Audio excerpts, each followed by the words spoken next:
ఏం చెప్తారు కేసీఆర్ గురించి?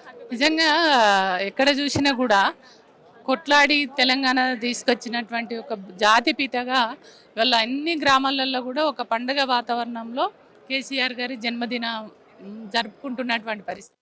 తెలంగాణ భవన్లో చూస్తే కూడా వేలాది మంది వచ్చారు. ఎవరు కూడా చెప్తే వచ్చిన వాళ్ళు కాదు. స్వచ్ఛందంగా ఖచ్చితంగా అరే కొట్లాడి పోరాడి తెలంగాణ తీసుకొచ్చిన బిడ్డ, తెలంగాణ ప్రజల్ని ఏకం చేసిన బిడ్డ, జాతిపిత కాబట్టి ఆయన జన్మదినం రోజున మేమందరం కూడా భాగస్వాములం కావాలని ఎక్కడికక్కడ జరుపుకొని అట్లా వస్తున్నటువంటి పరిస్థితి ఉంది. కాబట్టి ఇవాళ చాలా హ్యాపీగా ఉన్నారు ప్రజలందరూ కూడా.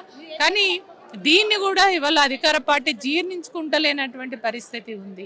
ఎవరి కోసము వేడుకలు, ఎవరి కోసము ఎవరికి బాపు, ఎవరికి జాతిపిత అని అంటే ఇష్టం వచ్చినట్టుగా మాట్లాడేటువంటి తీరు ఏదైతే ఉందో ఇవాళ ప్రజలన్నీ కూడా గమనిస్తున్నారు. కాబట్టి ఎవరేదన్నా కేసీఆర్ ఒక చరిత్ర, కేసీఆర్ తెలంగాణ తెచ్చిన బిడ్డ, ఖచ్చితంగా ప్రజల గుండెల్లో ఉన్నటువంటి వ్యక్తి కేసీఆర్ గారు. కాబట్టి వాళ్ళు బాపుగా పిలుచుకుంటారు. ఎవరికి దోచిన పద్ధతిలో వాళ్ళు ప్రజలే కదా పిలుచుకునేది. కాబట్టి జాతిపితగా, గాంధీగా అనేక రకాల వాళ్ళు ఏ భావన వ్యక్తం చేయాలనుకుంటే ఆ భావనను వ్యక్తం చేసి వాళ్ళు సంబోధిస్తున్నారు. దాన్ని కూడా ఇప్పుడు ఉన్నటువంటి వ్యక్తి ముఖ్యమంత్రి గారు జీర్ణించుకోలేక ఇవాళ తప్పుపట్టేటువంటి పద్ధతి ఏదైతే ఉందో అది ఇవాళ తెలంగాణ ప్రజలు ఖచ్చితంగా గమనిస్తున్నారు. దానికి మూల్యము రాబో రోజులలో రేవంత్ రెడ్డి చెల్లించక తప్పదు. మొన్న ఒక మీటింగ్లో రేవంత్ రెడ్డి హాట్ కామెంట్స్ కేసీఆర్ గురించి చేయడం జరిగింది. దాన్ని అసలు ఎలా ఎలా చూడాలి? అదే అంటే ఆయన జీర్ణించుకోలేకపోతున్నాడు. ఈర్ష్య. అరే నేను ఒక ముఖ్యమంత్రిగా ఉన్నా, నాకు తెలంగాణ ప్రజలు ప్రేమ చూపిస్తలేరు, అభిమానం చూపిస్తలేరు. ఇక కేసీఆర్ ఓడిపోయి ఇంట్లో కూర్చున్నటువంటి వ్యక్తిని గట్లా అంటున్నారు, అంత ప్రేమ చేస్తున్నారు అనేది భావిస్తున్నాడు. కానీ నువ్వు ఇప్పుడు ఓటమి గెలుపు అనేది సహజం. ఇవాళ నువ్వు చెప్పినటువంటి మోసపు మాటలు, ఏది 6 గ్యారెంటీలు, 420 హామీలు ఏవైతే ఇచ్చినావో ఇచ్చినటువంటివి నమ్మినరు. అరే 2000 ఇస్తున్నాడు కేసీఆర్, ఇంకో 2000 కలిపిస్తున్నాడు కదా రేవంత్ రెడ్డి, 2000 ఎక్కువ వస్తాయి కదా అని నమ్మినరు. అరే కళ్యాణ లక్ష్మి ఇస్తున్నాడు కేసీఆర్, వాళ్ళ తులం బంగారం ఇస్తున్నాడు, ఇంకా అదనంగా ఇస్తుంటుండు కదా నమ్మిండు. ఇట్లాంటివి నువ్వు మోసం చేసి గెలిచినావు, అది గుర్తెరిగినరు, ఒక్కటి కూడా నువ్వు ఇస్తలేవు. కాబట్టి ఇవాళ తెలంగాణ ప్రజలు నిన్ను తిట్టని బూతు లేదు. అసలు ఇంత తక్కువ టైంలో ఎన్ని రకాల బూతులు తిట్టాలో తెలంగాణ ప్రజలు అన్ని తిట్టిర్రు. నిజంగా ఆశ్చర్యంగా ఉంది నాకు. ఇంత తక్కువ టైంలో ఇంత వ్యతిరేకత వచ్చిన ముఖ్యమంత్రి ఎవరైనా ఉన్నారంటే ఈయననే. కాబట్టి ఆ ప్రేమ తెలంగాణ ప్రజల నుంచి ఆయన కోరుకుంటుండగానే అది సాధ్యపడట్లేదు. కాబట్టి ఆ ఈర్ష్యతోటి, ఆ ద్వేషంతో ఈ రకంగా మాట్లాడుతున్నాడే తప్ప ఇంకొకటి కాదన్నది అర్థమవుతుంది. కేసీఆర్ని చాలా దగ్గరగా చూశారు. అసలు కేసీఆర్ తెలంగాణ గురించి కానీ ఆయన ఎలాంటి కళలు కనేవాడు?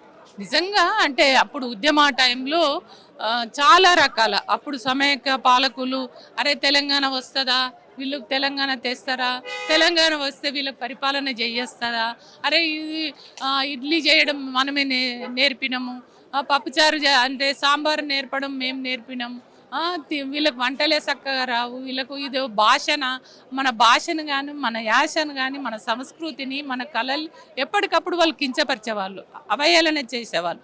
ఆ సందర్భాలు అన్నిటిని కూడా అనేక సందర్భాల్లో అరే ఇంత తెలంగాణ అనే పదమే వాడద్దన్నటువంటి పరిస్థితి నుంచి ఇవాళ తెలంగాణ ప్రజలందరినీ కూడా ఏకం చేసి ఇవాళ ఒక తాటి మీదకి తీసి కొట్లాడినప్పుడు ఇవాళ అనేక రకాల గింత నీచమైన పద్ధతిలో చేస్తున్నారని అనేక సందర్భాలలో షేర్ చేసుకునేది.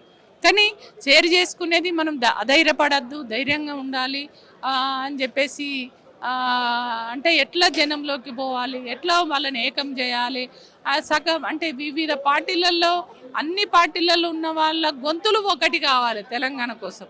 అది కావాలంటే ఎట్లా చేయాలి? ఖచ్చితంగా జేఏసీ ఏర్పాటు చేయడం కానీ వాళ్ళని ఇండివిజువల్గా పిలిచి అవన్నీ కూడా సందర్భాలు, ఇవన్నీ కష్టాలు బాధలు అన్నిటిని అధిగమించాలని చాలా సందర్భాల్లో మేము అనేక సందర్భాల్లో అధైర్యపడ్డా. నిజంగా వస్తుందా సార్, ఇంత కొట్లాడుతున్నాం, ఇంత పోరాడుతున్నాం, తిండి లేదు, తిప్పలు లేదు, ఇవాళ ఎక్కడ పోయినా కూడా ఇవాళ అంటే స్టార్టింగ్లో మనకు తెలంగాణ మీరు తెస్తారా, మీతో అవుతుందా అనేటువంటి పరిస్థితి ఉండే.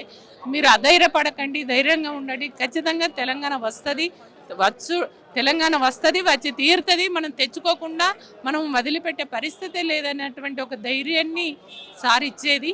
ఆ రకంగా సార్ ఒక ఆ స్పిరిటు ఆయన చెప్పినటువంటి మాటలతోటి మేము కూడా ఎవరిని లెక్క చేయలే అప్పుడు. అంటే మమ్మల్ని మేము మర్చిపోయి కూడా అప్పుడు ప్రజలతో మమేకమై అట్లా పనిచేసి ఆ పోరాటాలలో మొదటి వరుసలో ఉండి పనిచేయడం వల్ల ఇవాళ తెలంగాణ వచ్చింది. వచ్చినటువంటి తెలంగాణలో ఇవాళ నిజంగా నేను జడ్పీ చైర్మన్ కావడం కానీ ఇవాళ ప్రభుత్వం రావడం కానీ అనేక మందికి అనేక అవకాశాలు నిజంగా చాలా సంతోషం వేస్తుంది. అంటే తెలంగాణ పదమే వాడొద్దన్నటువంటి సమైక్య పాలకులు వీళ్ళ తెలంగాణ రాష్ట్రంనే పరిపాలించుకొని మన స్వయం పాలనలో మనము 10 సంవత్సరాలు బ్రహ్మాండంగా అభివృద్ధి చేసుకోవడం జరిగింది. ప్రభుత్వ సంక్షేమ పథకాలు కూడా కొన్ని ప్రజలకు మనం చేయగలిగినాం. కాబట్టి ఇవాళ మళ్ళీ ఇప్పుడు ఉన్నటువంటి ప్రభుత్వము కొన్ని అబద్ధాలు చెప్పి మోసాలు చేసి వచ్చినా అందువల్ల మళ్ళీ తెలంగాణ ప్రజలకు గుర్తెరిగినరు.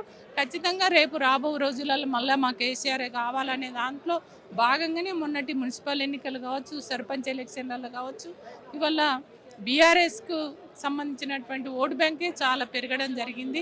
రేపు భవిష్యత్తులో ఖచ్చితంగా రేపు మళ్ళీ కేసీఆరే ముఖ్యమంత్రి రావాలి. కేసీఆరే ముఖ్యమంత్రి వస్తే ఇవాళ తెలంగాణను బాగు చేస్తారు, మంచిగా అభివృద్ధి జరుగుతుంది అనేటువంటి ఒక ఆశాభావంతో మాత్రం తెలంగాణ ప్రజలు ఉన్నారు. సీఎం రేవంత్ రెడ్డి ఎన్టీఆర్కి భారతరత్న ఇవ్వాలని డిమాండ్ చేయడం జరిగింది. ఎట్లా సీఎం చంద్రబాబు డైరెక్షన్ నడుస్తున్నట్టు చూడాలి దీన్ని? పక్క మీరు కాదనుకుంటున్నారు ఏంది? ఎందుకంటే రేవంత్ రెడ్డి అనేటువంటి వ్యక్తికి తెలంగాణ ప్రజల పట్ల ప్రేమ లేదు, అభిమానం లేదు. ఎప్పుడు తెలంగాణ కావాలని కోరుకున్న వ్యక్తి కాదు కదా. ఎప్పుడు అప్పుడు తెలంగాణ వద్దన్నటువంటి చంద్రబాబు నాయుడు పక్కన ఉండి తెలంగాణకు అడ్డుపడ్డటువంటి వ్యక్తి ఇవాళ ఆయన ముఖ్యమంత్రి హోదాలో ఉన్నాడు. కాబట్టి ఇవాళ ఎప్పుడు చంద్రబాబు నాయుడు డైరెక్షన్లోనే ఇక్కడ పరిపాలన నడుస్తుంది. కానీ ఇవాళ రేవంత్ రెడ్డి పరిపాలన జరుగుతుందని నేను కూడా అనుకోవడం లేదు. కాబట్టి వాళ్ళ డైరెక్షన్లోనే నడుస్తుంది. ఎట్టి పరిస్థితుల్లో వాళ్ళకి మేలు చేయాలనేది చూస్తాడే తప్ప ఇంకొకటేం కాదు. కాబట్టి ఎప్పటికైనా రేవంత్ రెడ్డి అనేటువంటి వ్యక్తి తెలంగాణ ద్రోహిగానే మిగులుతాడు తప్ప తెలంగాణ ప్రాంత ప్రజల ప్రయోజనాలను కాపాడే వ్యక్తిగా ఎట్టి పరిస్థితుల్లో ఉండడు. అది తెలంగాణ ప్రజలు గమనించుకోవాల్సినటువంటి అవసరం అయితే ఉంది. Thank you.